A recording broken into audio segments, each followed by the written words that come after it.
நான் விவசாயி. என் பேர் பிரகாசம். நான் கம்மாளப்பட்டி. நான் வாழை ஒரு 5 வருஷமா பயிர் பண்ணிட்டு இருக்கிறேன். ஏற்கனவே பயிர் பண்ணதுனா ஒண்ணு சரியில்லா இருந்துச்சு. தற்சமயம் இப்போ வாழை பயிர் பண்ணிருக்கிறேன். ஒரு 2 ஏக்கர் பயிர் பண்ணிருக்கேன். அந்த வாழை கதலி வாழை பயிர் பண்ணிருக்கேன். அது சரியான வளர்ச்சி கொண்டு போய் இருந்துச்சு. அதுக்கு வளர்ச்சியே இல்லை சார், என்ன பண்ணலான்னு அக்ரி சார் கேட்டேன். அக்ரி சார் பார்த்துட்டு இதுக்கு நியூட்ரோ பவன் கொடுக்குன்னு சொன்னாரு. நான் கொடுத்த உடனே வாழை கட்டை தரமா ஆல் 25 கொடுக்க சொன்னாரு. அந்த உரம் கொடுத்த உடனே கட்டை நல்லா வளர்ச்சியா இருக்கு. அப்படியே நோடி எதுவுமே இல்லை. அடிக்கட்டை நல்லா தரமா இருக்குது.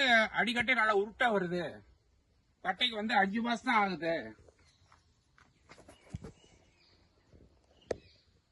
அதான் விவசாயிக்கு வாங்கி இதை போட்டு வாழை மரத்துக்கு போட்டு நல்லா பயனடையலாம். நல்லா தரமா இருக்குது.